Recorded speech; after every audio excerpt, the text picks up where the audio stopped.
하나님의 말씀 말라기 4장 2절 제가 봉독해 올립니다. 내 이름을 경외하는 너희에게는 의로운 해가 떠올라서 치료하는 광선을 바라리니 너희가 나가서 외양간에서 나온 송아지같이 뛰리라. 아멘. 치료하는 광선이라는 제목으로 은혜를 나누겠습니다. 예수님이 세상에 오시기 전에 537년 전에 이스라엘 백성들이 바벨론에서 포로 생활을 하다가 처음으로 본국으로 귀국을 했습니다. 해방이 되어서 귀국했어요. 그로부터 한 20년이 지난 주전 516년에 성전을 재건했는데 그 성전 이름이 스룹바벨 성전입니다.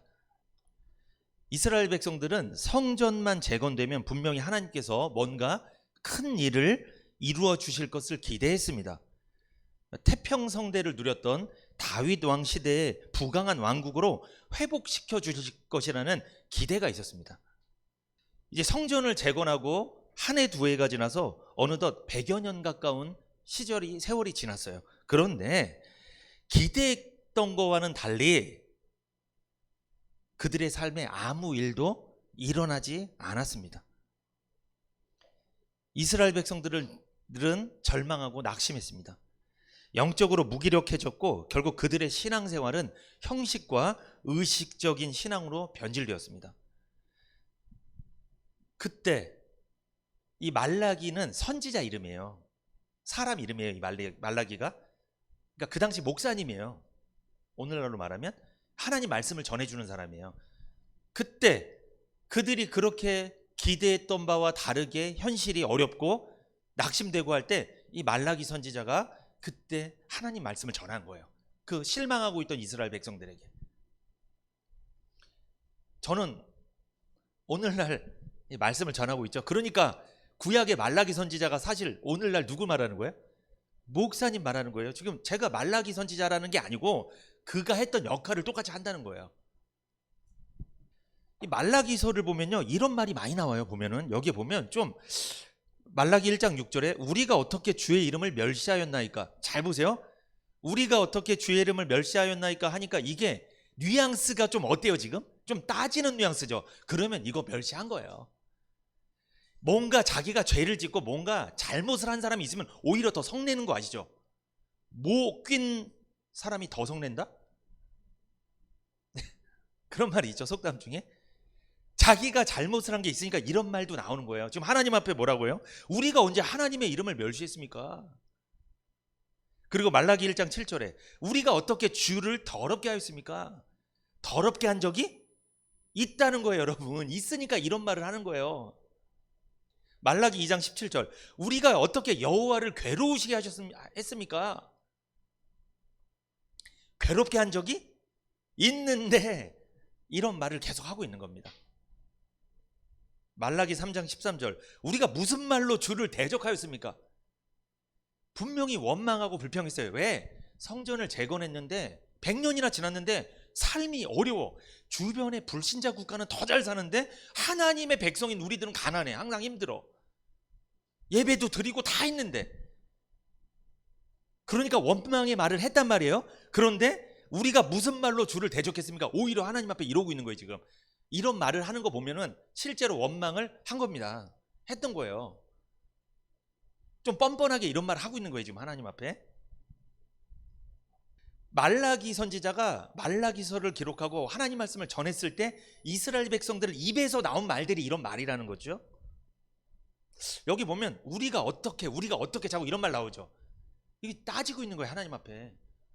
쉽게 이야기하면 내가 도대체 뭘 잘못했냐는 거예요. 자꾸만 계속 이렇게 따지는 거예요. 진짜 자녀들 중에도요, 잘못한 일이 있는 아이가 또 이런 말 많이 해요. 엄마, 아빠, 내가 뭘 잘못해서 그렇게? 진짜 잘못한 거야. 있는데 그런 말을 자꾸만 하면서 나는 잘못이 없다고 자꾸만 합리화시키는 거죠. 이 지금 자기 합리화시키고 있는 거예요.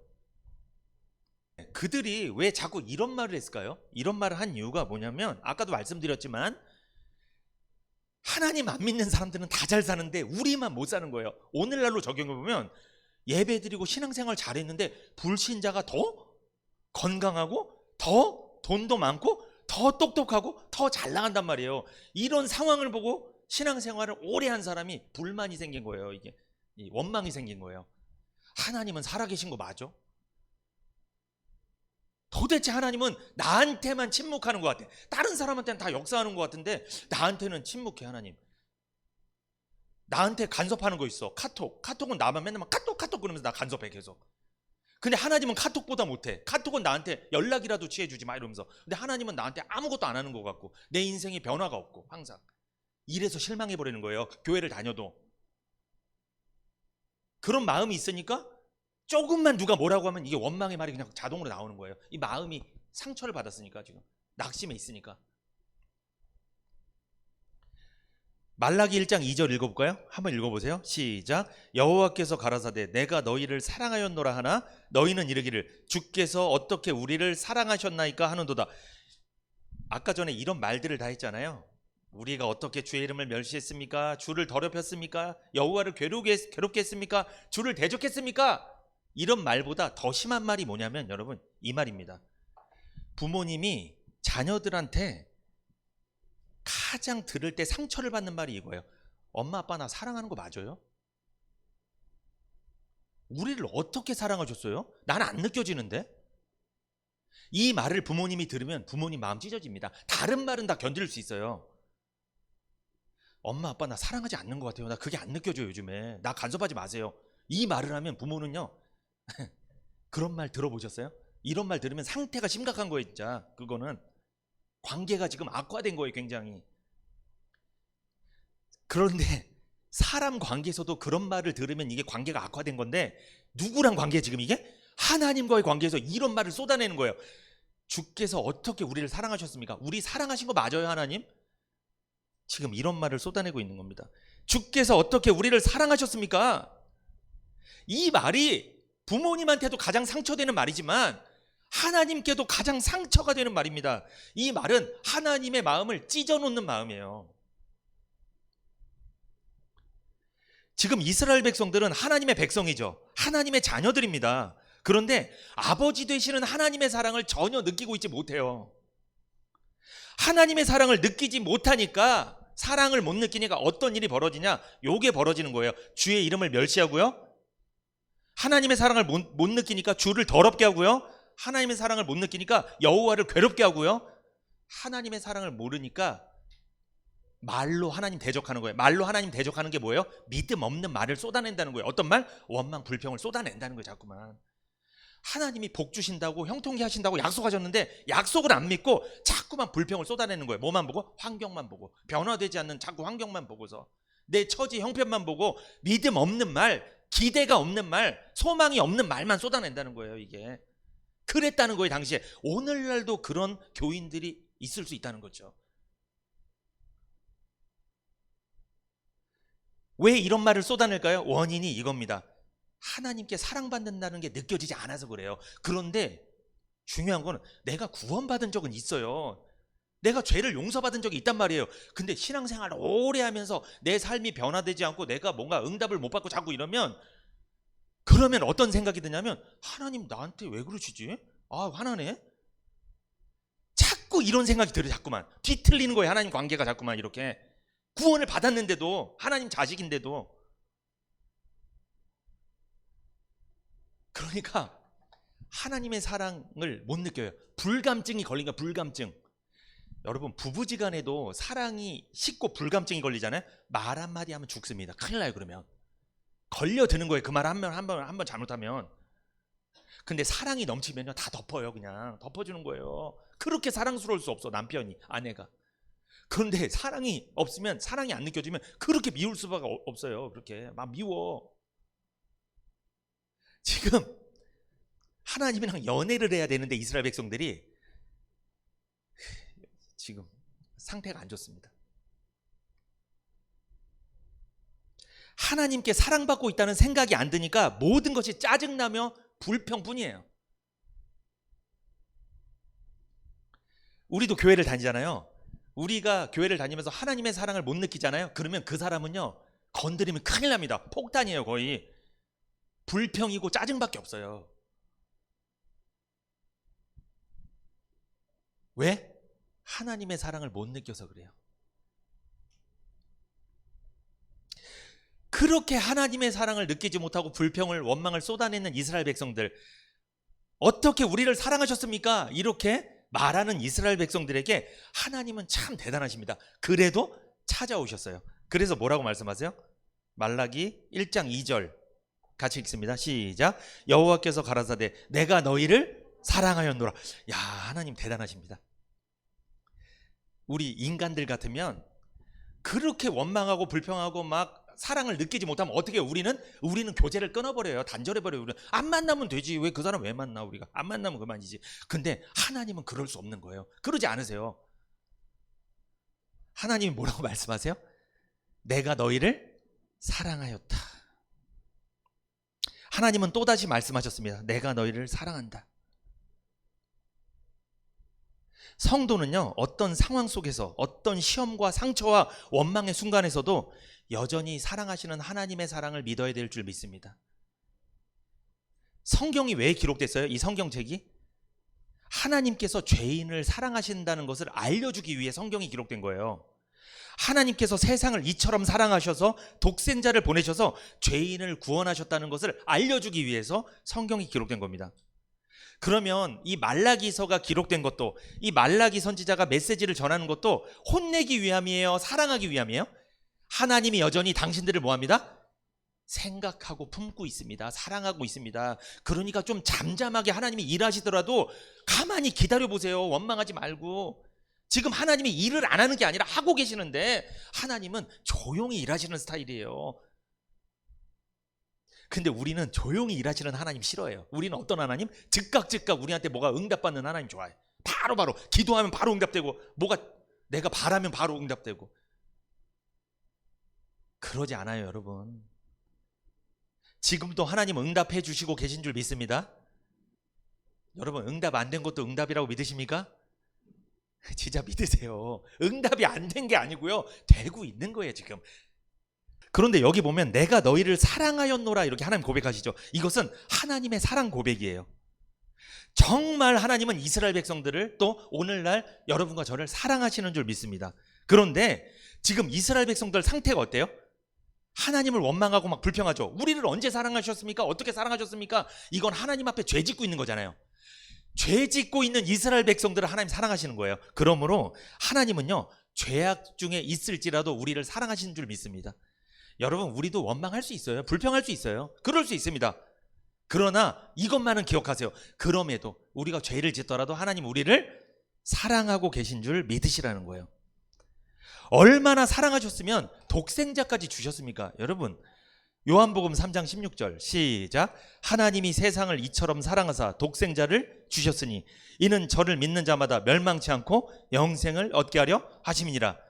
하나님이 노아의 식구들을 물에서 홍수 심판에서 건지려고 방주를 주셨죠. 그래서 방주를 통해 노아 식구들을 구원하셨잖아요.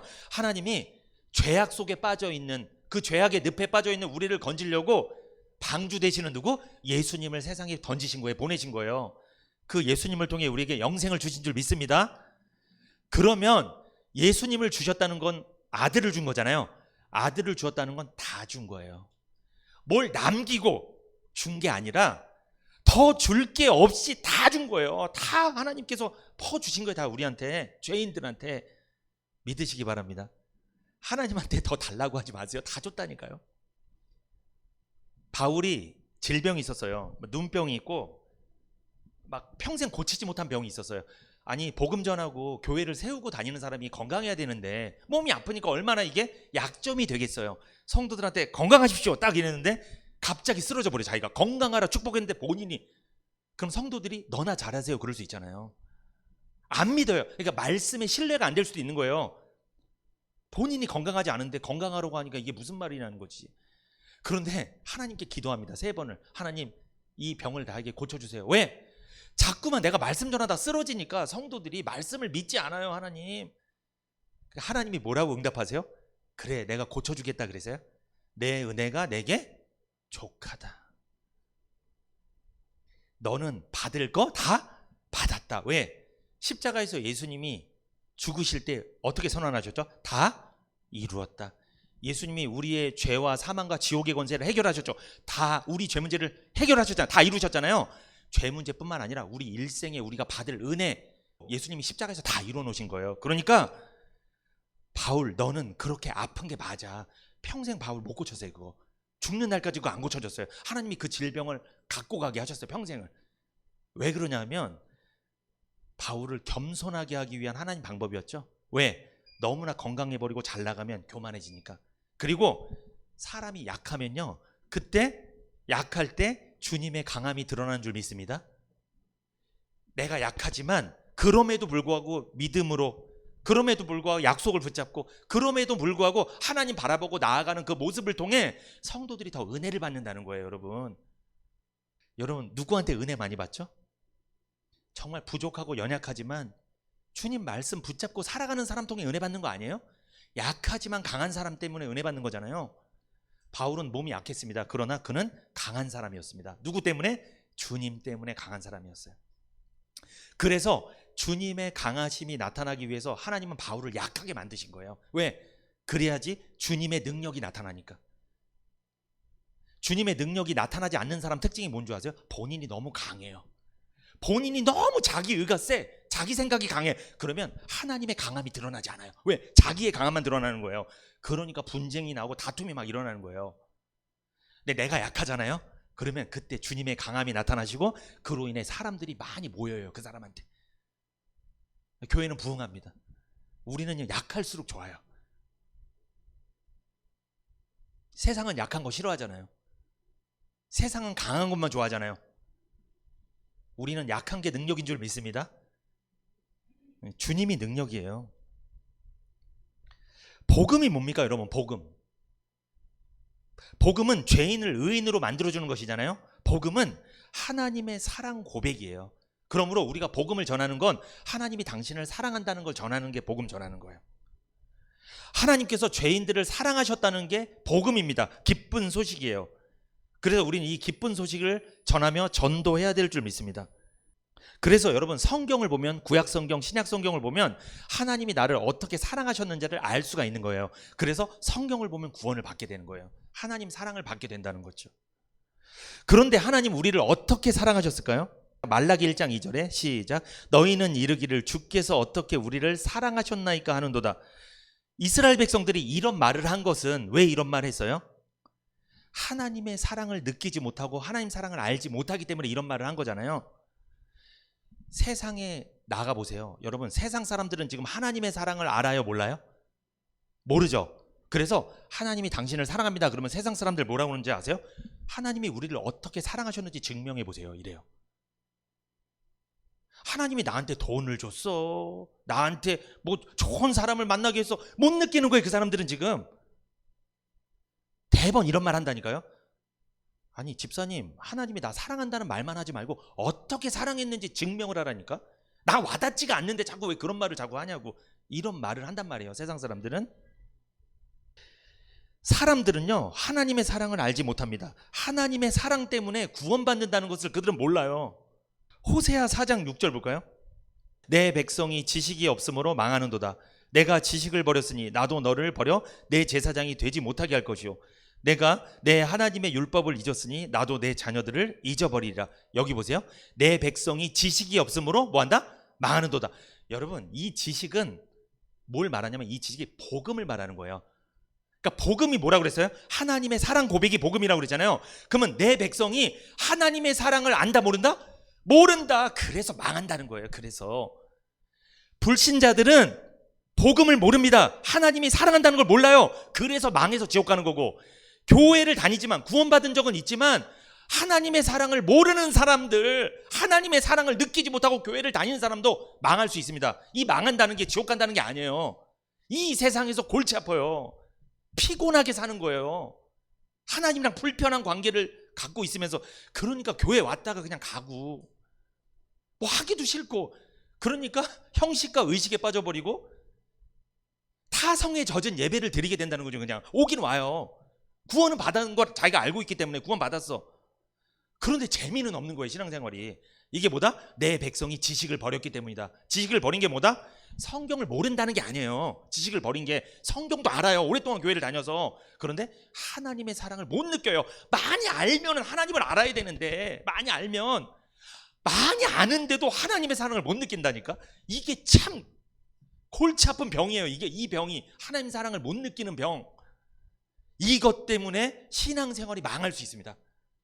괴로울 수 있다는 거예요. 재미가 없고 은혜가 없고 의지가 없고 의욕도 없고 그냥 오긴 오는데. 호세아 6장 6절 나는 인애를 원하고 제사를 원치 아니하며 번제보다 하나님 아는 것을 원하노라. 하나님이 우리에게 가장 원하시는 게 뭘까요? 예배입니까? 여기서 번제, 제사 이거는 구약의 예배를 말하는 거예요. 그런데 여러분 하나님을 사랑하는 마음도 없이 그냥 와서 앉아 있었어 예배를. 이거 하나님 지금 뭐라고 해요? 나는 그거를 원치 않는다. 나 원치 않아. 하나님 원하는 게 뭐예요? 예배를 한 번을 드리더라도 하나님이 나를 얼마나 사랑하는지를 느끼고 예배를 드리라는 거예요. 예수님을 통해 얼마나 큰 사랑을 나한테 주셨는지를 알고 예배를 드리라는 거예요. 그걸 모르고 예배를 드리면 하나님이 원하지 않는 예배를 드리고 있는 거예요. 그러니까 하나님이 예배를 받는데 불편한 거예요. 자꾸만 그걸 모르고 예배를 드리면. 여러분 누구랑 만나고 싶어요? 서로 사랑하는 사람끼리 만나고 싶죠. 내가 저 사람을 사랑해. 그리고 저 사람도 나를 사랑하는 걸 알아. 서로 그걸 알아. 그 사람을 만나고 싶지. 근데 사랑도 없는데 그냥 만났어. 그건 의무적으로 만나는 거잖아요. 그냥 어쩔 수 없이. 하나님과 우리가 그렇게 만나서는 안 된다는 거예요. 나는 인애를 원한대요. 너희들이 나를 사랑하는 걸 원하고 내가 너희를 사랑한다는 걸 알기를 원한다는 거예요. 좀 하나님 좀 알아라. 어떤 하나님? 내가 너를 얼마나 사랑하는지를 좀 알아라. 이스라엘 백성들아, 오늘날 교회를 다니는 교인들아, 알아라 그거를. 내가 너를 얼마나 사랑하는지를. 그걸 모르고 왜 의무감에 자꾸 예배를 드리고 있냐? 왜 의무감에 예배를 드린 걸 만족을 하냐? 횟수에 만족하냐? 나 예배 한 번도 안 빠졌어. 나 믿음 좋아. 이런 거에 만족하냐는 거예요. 그렇다고 여러분 제가 일부러 그럼 목사님 예배 1년에 한 번 예배 드리고 하나님 사랑한다고 하면 되네. 이렇게 적용하지 말라는 거예요. 여러분 또 그게 또 이상하게 그렇게 적용하시대. 그러면 안 돼요. 여러분 진짜 하나님이 나를 사랑한다는 게 믿어졌어. 그리고 내가 하나님 사랑해. 그럼 예배 잘 드릴까요? 안 드릴까요? 잘 드립니다. 제가 말씀드린 건 의무감에 드리는 게 문제라는 거지. 진짜 하나님 사랑하면요, 받은 게 뭐가 있으면 고마워서 예배 잘 드려요. 여러분. 그러니까 이걸 이상하게 적용하지 말라는 거예요. 자꾸만 합리화시키지 말라는 겁니다. 하나님은요, 하나님이 얼마나 사랑하시는가를 알기를 원하고, 그것이 바로 하나님 아는 것을 원하는 거죠. 하나님의 마음을 알기를 원하신다는 거예요. 하나님의 마음이 뭘까요? 너희들이 어떠한 죄를 져도 나는 너희들을 뭐한다? 사랑한다. 이거 좀 알아줬으면 좋겠다. 난 너희들을 언제나 용서해 줄 수 있다. 내가 바라는 것은 변함없는 사랑을 바란다. 제사가 아니다. 불살라 바치는 제사보다 너희가 하나님을 알기를 더 원한다. 아무리 제물을 불살라 바치고 구약 때 불살라 바쳤잖아요. 수백 마리, 수천 마리, 수억 마리를 바치면 뭐 하겠냐. 나를 사랑하지 않는데 자꾸 그걸 하면. 이스라엘 백성들은 구약의 양을 잡아서 제사를 드렸잖아요. 그럼 구약의 양을 잡아서 양이 죽을 때 그 양은 누구를 상징한다고 말씀드렸어요? 그 양은 앞으로 오실 예수님을 상징한다고 그랬잖아요. 그러므로 예수님을 모르고 그냥 형식적으로 양을 잡고 딱 가서 내 할 일 했어? 나 오늘 양 잡았어? 했잖아. 뭐? 이러고 예배 드리지 말라는 거예요. 이렇게 하지 말라는 거예요. 그 너가 지금 오늘 양을 잡아서 피를 뿌린 그 양이 누구인지 기억하라는 거야. 잊지 말라는 거예요.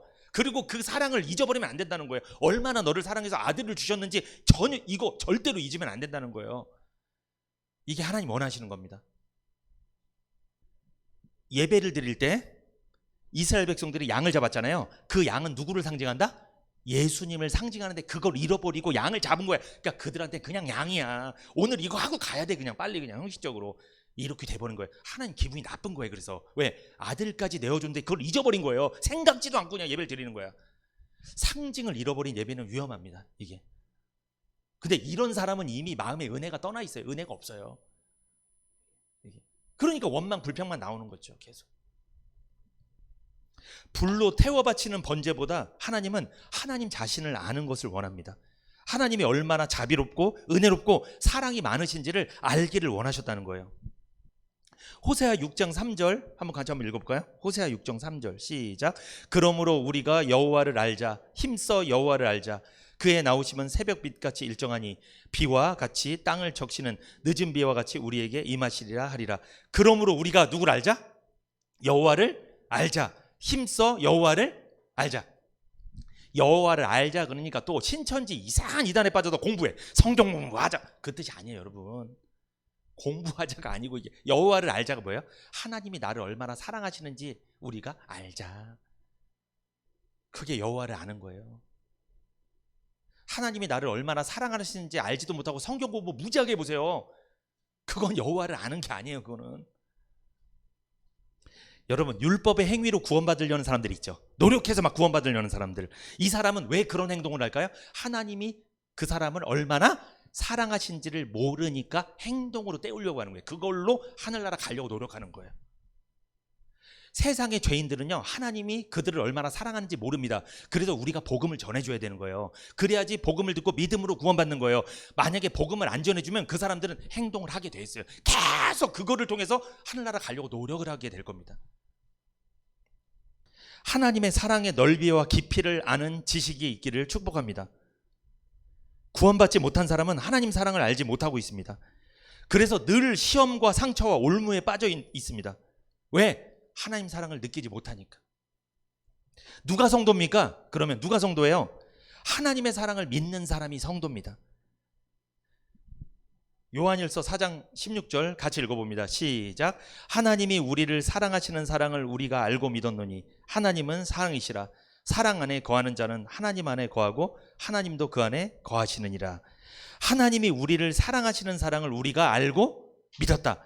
여러분, 믿음이 뭐예요? 나 예수님 믿습니다. 나 하나님 믿습니다. 그 글자 믿는 거예요? 그냥? 어릴 때부터 들어서 그냥 하나님 믿습니다 이러는 거예요? 여러분, 믿음이 뭐냐면 하나님이 나를 얼마나 사랑하시는지 그 사랑을 알고 믿는 게 믿음이에요. 그러니까 내가 하나님께 사랑받은 적이 없으면 그 사람 믿음이 없는 거예요. 그거 믿음이 아니에요, 여러분. 그거는 부모님이 나를 얼마나 사랑하시는지를 내가 알고 믿어. 그게 믿음이에요. 근데 부모님이 날 사랑하는지 모르겠어. 그럼 부모에 대한 믿음이 없는 거예요. 그거는 신뢰가 없는 거예요, 지금. 하나님이 우리를 사랑하시는 사랑을 우리가 알고 믿었다. 성경은 말씀합니다. 여러분, 지혜가 뭐예요? 지혜? 하나님이 나를 얼마나 사랑하는지를 아는 것이 지혜예요. 그러므로 믿음이랑 지혜랑 같은 맥락이에요. 하나님이 나를 얼마나 사랑하시는지 믿는 것이 믿음이고 하나님이 얼마나 나를 사랑하는지 아는 것이 지혜입니다. 그러니까 교회를 다니는데 신앙생활 오래 해서 뭘 잘해. 일도 잘하고 사역도 잘하고 막 다 잘해. 근데 하나님 나를 얼마나 사랑하는지 몰라. 참 지혜 없는 사람이에요, 그 사람은. 여러분, 요즘 하나님 사랑 피부로 느끼고 있습니까? 느끼고 있는 분은 참 지혜로운 분이에요. 그분이랑 교제하면 지혜가 넘칩니다. 그래서 같이 은혜를 받는 거예요, 막 교제하면. 말라기 1장 2절에 너희는 이르기를 주께서 어떻게 우리를 사랑하셨나이까. 하나님이 우리를 사랑하시는 걸 못 느끼고 있잖아요. 이스라엘 백성들이 지금 원망 불평하잖아요. 이 사람들 지혜 있는 사람이에요? 어리석은 사람들이에요? 어리석은 사람들. 지혜가 참 없어. 이 사람들 믿음 있는 사람이 믿음 없는 거예요? 믿음 없는 거예요. 하나님 사랑을 믿진 않는데 믿음이 없는 거지.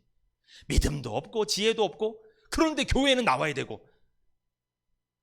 이게 만만치 않은 거예요. 이래서 신앙생활이. 여러분, 말라기 1장 2절에 보면 나 여호와가 말하노라 에서는 야곱의 형이 아니냐. 내가 야곱을 사랑하려고, 이 말씀 있죠. 이 말씀 무슨 뜻이에요? 야곱이 누구예요? 야곱은 둘째잖아요. 둘째 야곱은 첫째가 아니기 때문에 장자의 축복을 못 받습니다. 장자의 축복을 받을 권리, 자격이 없던 사람이에요. 그러나 하나님은 장자의 축복을 받을 수 없던 야곱에게 장자의 축복을 주셨어요. 둘째가 첫째가 된 거예요. 그러므로 오늘날 우리가 야곱인 줄 믿습니다.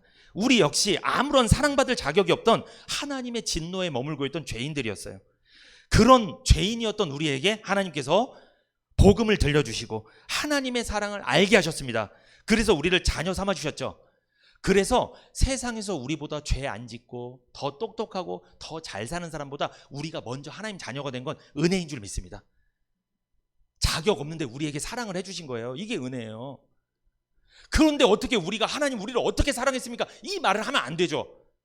자격 없는데 구원해 줬는데. 그런 말을 하면 안 되겠죠? 하나님의 사랑을 알고 믿어야 구원을 받을 수 있습니다. 구원받지 못한 사람은 어떤 사람이에요? 하나님의 사랑을 알지 못하는 사람이에요. 그 사람은 율법과 행위로, 노력으로 구원받으려고 하는 사람입니다. 우리가 신앙생활하면서 영적인 무력감에 빠질 수 있어요. 형식과 의식적인 교인이 될 수 있습니다. 그렇더라도 하나님께서 여전히 사랑한다는 사실을 주의 종을 통해 지금 전하고 있잖아요. 이 사실을 믿으시기를 축복합니다. 여전히 사랑하신다는 거 믿으시고 하나님 자녀답게 평안한 가운데 살아가시기를 축복합니다. 여러분 말라기 4장 2절 한번 읽어보세요. 4장 2절 같이 읽어볼까요? 시작. 내 이름을 경외하는 너희에게는 의로운 해가 떠올라서 치료하는 광선을 바라리니 너희가 나가서 외양간에서 나온 송아지같이 뛰리라. 이스라엘 백성들이, 온 이스라엘 백성들이 하나님을 원망하고 불평할 그때 그래도 하나님은요, 하나님을 경외하는 자들이 있었다고 말씀을 기록하고 있습니다. 오늘날도 마찬가지예요. 하나님을 경외하는 사람들이 있어요. 어떤 사람입니까? 하나님을 경외하는 사람은 지난주 말씀드렸죠? 시편 33편 18절 시작. 여호와는 그 경외하는 자 곧 그 인자하심을 바라는 자를 살피사. 여호와를 경외하는 자가 누구예요? 인자하심을 바라는 자. 그러므로 하나님의 사랑을 의지하는 자가 하나님을 경외하는 거예요. 하나님의 사랑을 의지한다는 건 뭐예요? 내가 하나님의 사랑을 받은 적이 있다라는 거예요. 하나님께 구원받은 적이 있어. 사랑을 받은 적이 있어. 그게 믿어진 적이 있어. 그러고 나서 삶을 살면서 어려울 때마다 하나님의 사랑을 끝까지 의지하는 사람, 그 사람이 어떤 사람? 하나님을 경외하는 사람입니다. 그 인자하심을 바라는 자. 그리고 시편 147편 11절 시작. 자기를 경외하는 자와 그 인자하심을 바라는 자들을 기뻐하시는도다. 하나님께 사랑받고 그 사랑을 어느 때마다 항상 의지하는 사람을 하나님은 하나님을 경외하는 자라고 말씀드렸죠. 그 하나님을 경외하는 자를 하나님은 기뻐하신다고 말씀합니다. 그렇다면 하나님을 경외하는 자에게 어떤 복을 주시나 같이 읽어봅니다. 시작. 하나님을 경외하는 자는 반드시 치료받는다. 축복합니다. 치료받게 될 줄 믿습니다. 목사님, 저 요즘에 하나님의 사랑이 안 느껴져요. 신앙생활하는데 재미도 없어요. 그냥 형식과 의식으로 왔다 갔다 해요. 목사님 말씀 맞아요. 저 타성에 젖었어요. 이건 안 나올 수도 없고 나와도 재미는 없고. 축복합니다. 하나님을 경외하는 자는 반드시 뭐 해주신다? 치료해 주신다. 그런데 하나님을 경외하는 자를 치료해 주시는 거예요. 하나님을 경외하는 게 뭐라고 그랬어요? 하나님의 사랑을 받은 사람이 하나님 사랑을 의지하는 거. 그러니까 여러분 힘들더라도 하나님께서 여전히 사랑하신다는 걸 꼭 믿으세요. 포기하지 마세요. 낙심하지 마세요. 하나님의 사랑을 의지할 때 하나님이 치료해 주신다고 약속해 주셨어요. 치료해 주겠다. 창세기 1장 1절부터 5절까지 같이 한번 읽어봅니다. 시작. 태초에 하나님이 천지를 창조하시니라. 땅이 혼돈하고 공허하며 흑암이 깊음 위에 있고 하나님의 신은 수면에 운행하시니라. 하나님이 가라사대 빛이 있으라 하심에 빛이 있었고 그 빛이 하나님이 보시기에 좋았더라. 하나님이 빛과 어두움을 나누사 빛을 낮이라 칭하시고 어두움을 밤이라 칭하시니라. 저녁이 되며 아침이 되니 이는 첫째 날이니라. 아멘. 여러분 창세기 1장 2절에 보면 땅이 혼돈하고 공허하고 흑암이 깊음 위에 있다고 그랬잖아요. 이게 뭐냐면 이 하나님이 에덴 동산을 만들기 전에, 이 지구를 만들기 전에 이 세상은 혼돈하고 공허하며 흑암이 깊음 위에 있었다는 거예요. 하나님의 신이 수면에 운행했다. 그러니까 물속에 가득 잠겨있는 어두컴컴한 세상이었다는 거예요. 하나님이 이 지구를 만들기 전에 그런 세상이었습니다. 창세기 1장 3절 시작. 하나님이 가라사대 빛이 있으라 하심에 빛이 있었고. 그런데 그 혼돈하고 공허하며 껌껌한 흑암이 깊음 위에 있던 세상을 하나님께서 가장 먼저 창조하신 게 뭘까요? 빛이죠. 빛을 비추신 거잖아요. 그래서 창세기 1장 14절부터 제가 한번 읽어드릴게요. 창세기 1장 14절부터 하나님이 가라사대 하늘의 궁창에 광명이 있어 주야를 나누게 하라. 또 그 광명으로 하여 징조와 사시와 일자와 연한이 이루라. 또 광명이 하늘에 궁창이 있어 땅에 비추리라 하시고 그대로 되니라. 하나님이 두 큰 광명을 만드사 큰 광명으로 낮을 주관하게 하시고 작은 광명으로 밤을 주관하게 하시며 또 별들을 만드시고 하나님이 그것들을 하늘의 궁창에 두어 땅에 비추게 하시며 주야를 주관하게 하시며 빛과 어둠을 나누게 하시니라. 하나님 보시기에 좋았더라. 저녁이 되면 아침이 되니 이는 넷째 날이니라. 하나님이 첫째 날에 빛을 창조했는데 1장 5절에 봅니다. 빛을 낮이라 칭하시고 어둠을 밤이라 칭하시니라. 저녁이 되며 아침이 되니 이는 첫째 날이니라. 여러분 저녁이 되며 아침이 되니 인진 첫째 날이다. 저녁이 되고 아침이 있었다는 것은 해가 있었다는 거 없었다는 거예요? 있어야 되는 거 아니에요? 해가 질 때가 저녁이고 해가 뜰 때가 아침이잖아요. 맞잖아요. 근데 여러분, 해는 몇째 날 만들었어요? 보세요. 해는 넷째 날에 만들었습니다. 요거 잘 보셔야 돼요. 다시 설명합니다. 해가 지는 게 저녁이고 해가 뜨는 게 아침이잖아요. 근데 해는 몇째 날에 만들었다? 해는 넷째 날에 만들었는데 첫째 날에 벌써 저녁이 되고 아침이 된다고 말씀이 있어요, 없어요? 1장 5절에? 그러면 해가 있어야 되는데 해는 몇째 날 만들었다? 넷째 날 만들었다. 이건 도대체 어떻게 된 거냐? 어떻게 해가 없는데 저녁이 되고 아침이 되는 이런 일이 벌어질 수 있는 것인가? 아니, 저녁과 아침을 나누는 기준이 태양인데, 해가 지고 뜨는 게 기준인데 그게 없는데 어떻게 저녁이 되고 아침이 되었을까? 여러분, 창세기 1장 3절에 하나님이 가라사대 빛이 있으라 하심에 빛이 있었고, 이 빛은요, 우리는 어떤 빛을 보고 있어요? 우리는 살면서 태양에서 비추는 빛으로 우리는 모든 생명이 살고 있죠. 그런데 이 창세기 1장 3절의 빛은 태양이 있기 전에 있었던 빛입니다. 그러면 이건 태양빛이에요, 아니에요? 아닙니다. 태양빛이 아니에요. 이 빛이 먼저 있었습니다. 그러고 넷째 날에 하나님 태양 만드시고 요 빛을 거기 태양에다 비춰준 거예요. 그러니까 태양이 거울처럼 반사를 시키는 거예요. 그러니까 태양이 있기 전에 빛이 있었다 없었다? 있었다. 도대체 이 빛이 뭘까?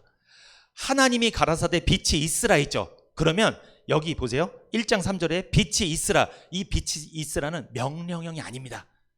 만약에 창조를 하셨다면 빛이 있어라, 없던 것에서 있어라, 이렇게 명령했겠죠. 근데 이 원어를 찾아보면 이게 명령형이 아니에요. 이게 빛이 있으라, 이것은 없는데 빛이 생겨라, 이런 뜻이 아니고 빛이 있을 것이다, 이런 뜻이에요. 요거 기억하셔야 돼요. 그러니까 말씀으로 명령해서 없던 빛을 만들어낸 게 아니고 있던 빛을 가져오신 거예요. 빛이 있으라. 이 빛은 어디에 있었던 거예요. 있었던 걸 끌어오신 거예요. 그러니까 창세기 1장 3절의 빛은 만들어진 빛, 창조된 빛이 아니라 원래 있었던 빛이에요. 그러니까 빛이 있으라, 이것은 빛이 있을 것이다, 이런 뜻이에요. 혼돈하고 공허하고 흑암이 깊음 위에 있던 세계에 원래 있었던 빛이 들어온 거예요. 그런데 이 빛의 정체를 바울이 밝혔습니다. 바울이 그 빛이 무슨 빛인지 밝혔어요. 보세요. 창세기 1장 3절에 빛이 있으라, 이 태양빛이 아니라고 말씀드렸어요. 만들어진 빛이 아니라 있었던 빛이라고 말씀드렸어요. 고린도후서 4장 6절 시작.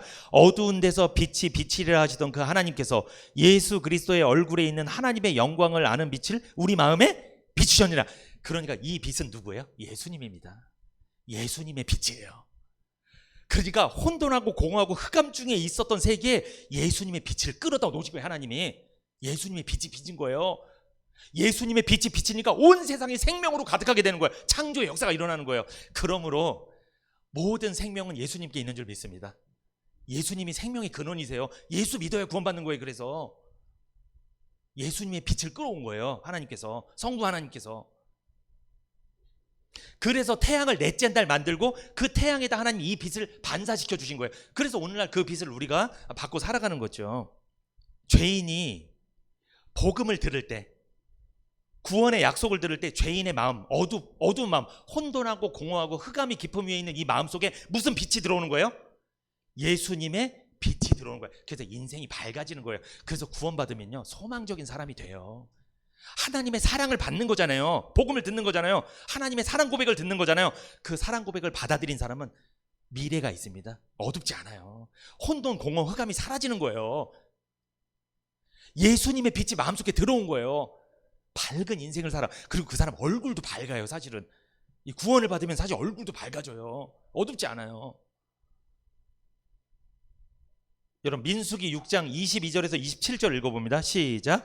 여호와께서 모세에게 일러 가라사대 아론과 그 아들들에게 고하여 이르기를 너희는 이스라엘 자손을 위하여 이렇게 축복하여 이르되 여호와는 내게 복을 주시고 너를 지키시기를 원하며 여호와는 그 얼굴로 내게 비치사 은혜 베푸시기를 원하며 여호와는 그 얼굴을 내게로 향하여 드사 평강 주시기를 원하노라 할지니라 하라. 그들은 이같이 내 이름으로 이스라엘 자손에게 축복할지니 내가 그들에게 복을 주리라. 창세기 1장 3절에 빛을 하나님이 어디에서 있던 빛을 끌어왔죠. 그게 예수님이잖아요. 예수님의 빛을 비치니까 모든 창조가 역사가 시작됐습니다. 모든 생물이 살아났어요. 창조가 됐어요. 그렇죠? 죄인의 마음속에 예수님의 빛이 비치니까, 복음이 비치니까 그 죄인이 살아났습니다. 새로운 생명을 얻었어요. 새로운 인생을 살게 됐다는 거예요. 그런데 여기 이 민수기 6장 25절부터 22절부터 27절은 구약 제사장들이 백성을 축복하는 방법이에요. 그런데 거기 보면 이런 말이 나옵니다. 6장 25절에 여호와는 그 얼굴로 내게 비추사. 그 얼굴로 내게 비추사, 이게 뭐예요? 예수님의 그 빛이 당신들 마음속에 항상 비추이기를 축복합니다, 이거예요. 왜? 예수님의 빛, 복음의 빛, 말씀의 빛, 하나님의 은혜의 빛이 비쳐야 그 사람이 그렇게 낙심하고 절망하고 세상 사람들은 잘 되는데 나는 안 되고 막 이런 불평 속에서 벗어날 수 있으니까 그 얼굴로 내게 비치사, 예수님의 빛을 비추사, 예수님의 얼굴에 있는 그 빛을 비춰준다는 거예요. 제사장들이 그렇게 축복했다는 거예요. 그 얼굴을 내게로 향하여 드사. 같은 맥락입니다, 이것도. 우리는 계시를 받은 사람들이에요. 계시가 뭐예요? 하나님의 말씀을 드러내는 거잖아요. 하나님의 말씀을 알려주는 게 계시잖아요. 그러면 구원받은 사람은 계시를 받은 사람인데, 여러분, 이 계시를 받았다는 것은 하나님의 뜻을 알게 됐다는 거예요. 그래서 여러분, 예수님의 빛을 비춘 사람들 있잖아요. 그 사람들은 말씀을 딱 들으면 그 말씀 속에 담긴 하나님의 뜻이 어떻게 되는 거예요? 이해가 되고 개념이 정리되는 거예요. 거기서 은혜 받고 하나님 나를 사랑하시는구나 깨닫게 돼요. 그때 평안을 누리고 기쁨을 누린다는 거예요. 그래서 그 얼굴로 내게 비치사, 복음의 말씀이 계속 비춰주면, 말씀을 계속 내 마음속에 비춰주면 그 사람이 말씀이 정리가 되고 이해가 되고 그때 하나님 나를 얼마나 사랑하신지를 깨닫게 되고 그때 평안과 기쁨을 누린다는 거예요. 그것을 제사장들이 항상 축복했다는 거예요. 하나님의 사랑의 넓이와 길이와 높이와 깊이를 깨닫게 된다는 거죠. 그 사랑에 푹 빠지게 만든다는 거죠. 이것이 은혜 받는 거예요. 그러므로 주의 종은 어떤 사람들이에요? 하나님이 얼마나 사랑하시는지를 알려주고 그 사랑에 푹 빠지게 만드는 사람들이 누구다? 주의 종이다. 그것 때문에 이 일을 하는 거예요, 여러분. 율법을 전하고 강력한 말씀을 전해서 꼼짝없이 묶어갖고 신앙생활 열심히 하게 만드는 사람이 아니고, 우리는 하나님이 얼마나 사랑하시는지를 알게 해서 자원하는 마음으로 자발적으로 신앙생활을 하게 만드는 사람들이라는 거죠. 우리들은 에베소서 1장 17절을 같이 읽어볼까요? 시작. 우리 주 예수 그리스도의 하나님 영광의 아버지께서 지혜와 계시의 정신을 너희에게 주사 하나님을 알게 하시고. 여러분, 지혜와 계시의 정신이 뭐예요? 그게 예수님의 빛을 마음에 비춰줬다는 뜻이에요. 복음을 비춰줬다는 거예요. 지혜와 계시의 정신을 너희에게 주사 하나님을 알게 하시고. 그러니까 복음의 빛, 예수님의 빛을 딱 받은 사람은요, 하나님을 알게 돼요. 하나님이 얼마나 나를 사랑하는지 알게 돼. 그래서 마음에 감사가 넘치는 거예요. 시편 30편 5절 한번 같이 읽어볼까요? 시편 30편 5절 시작. 그 노염은 잠깐이요 그 은총은 평생이로다. 저녁에는 울음이 기숙할지라도 아침에는 기쁨이 오리로다. 저녁에는 슬펐는데 아침에는 뭐다? 기쁘다. 교회 오기 전에는 슬펐는데 교회에 와서 복음의 빛, 말씀의 빛을 딱 들어보니까, 말씀을 들어보니까 하나님 나를 얼마나 사랑한다는 게 깨달아지니까 그때 나는 기쁘다. 아침을 맞이했다. 기쁘다. 여러분, 의로운 해는 언제 떠올라요? 저녁에 떠올라요? 아침에 떠올라요? 아침에 떠오르니까 내 마음속에 의로운 해가 떠올랐다. 그러니까 나는 기쁘다. 기쁩니다. 말라기 4장 2절. 내 이름을 경외하는 너희에게는 의로운 해가 떠올라서 치료하는 광선을 바라리니 너희가 나가서 외양간에서 나온 송아지같이 뛰리라. 그러면 의로운 해의 정체는 누굴까요? 의로운 해. 이게 의로운 해가 태양이에요? 넷째 날 만든 태양이에요? 아니죠. 창세기 1장 3절에 처음에 빛이 있으라 하셨을 때 있었던 빛을 하나님 갖고 왔다는 거잖아요. 그 있었던 빛이 누구예요? 예수님이잖아요. 예수님 빛이잖아요. 의로운 해는 누구예요? 예수님이에요. 예수님이 떠오른다면 치료하는 광선을 바라게 될 거다. 치료하는 광선은 뭘까요? 복음입니다. 이거 기억하셔야 돼요. 의로운 해는 예수님, 치료하는 광선은 복음입니다. 그러니까 이 말씀을 전하는 강단에서는 의로운 해가 떠올라야 돼요. 그리고 복음이 선포돼야 됩니다. 치료하는 광선이 전달이 돼야 돼요. 그래야지 치료를 받는 거예요. 의로운 해는 예수 그리스도를 말하죠. 예수님의 구원의 역사를 전하는 복음, 그것이 치료하는 광채입니다.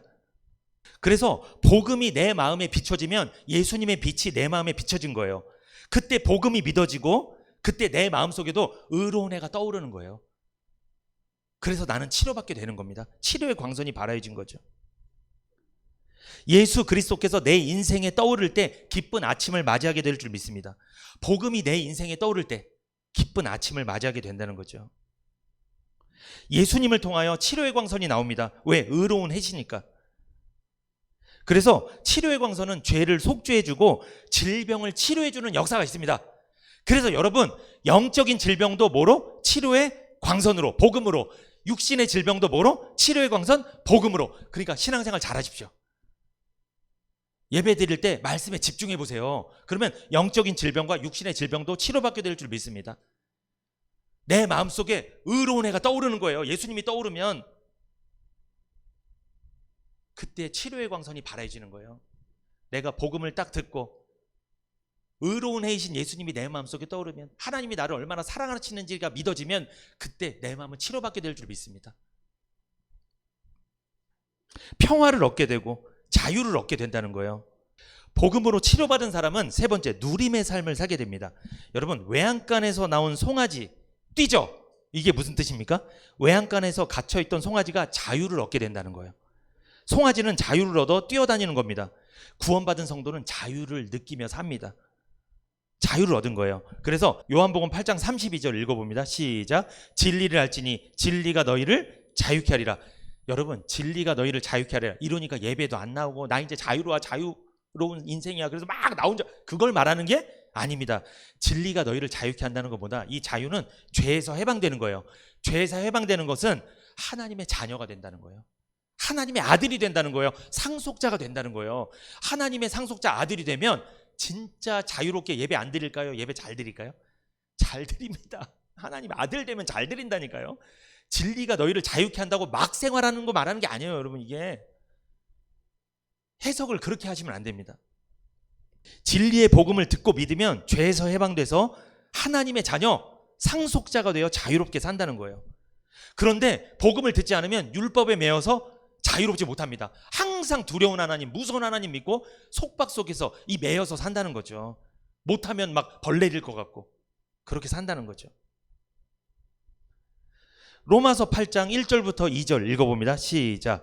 그러므로 이제 그리스도 예수 안에 있는 자에게 결코 정죄함이 없나니 이는 그리스도 예수 안에 있는 생명의 성령의 법이 죄와 사망의 법에서 너를 해방하였음이니라. 아멘. 그리스도 예수 안에 있는 자에겐 결코 정죄함이 없다고 말씀합니다. 구원받은 성도, 하나님을 경외하는 사람은 정죄함이 없습니다. 그 사람은 정죄함이 없을 뿐만 아니라 하나님으로 더불어 화평을 누린다고 로마서 5장 1절은 말씀하죠. 결론입니다. 복음을 듣고 구원받은 적 있습니까? 그렇다면 여러분은 죄에서 자유를 누리는 해방된 하나님의 자녀인 줄 믿습니다. 상속자예요. 그러면 하나님을 경외하는 사람이잖아요. 그러면 기대하십시오. 하나님을 경외하는 자에게는 뭐가 떠올라서? 의로운 해가 떠올라 예수가 떠오른다는 거예요. 예수님이 떠오르니까 빛을 발하잖아요. 그게 뭐다? 치료하는 광선, 복음의 빛이 발하질 것이다.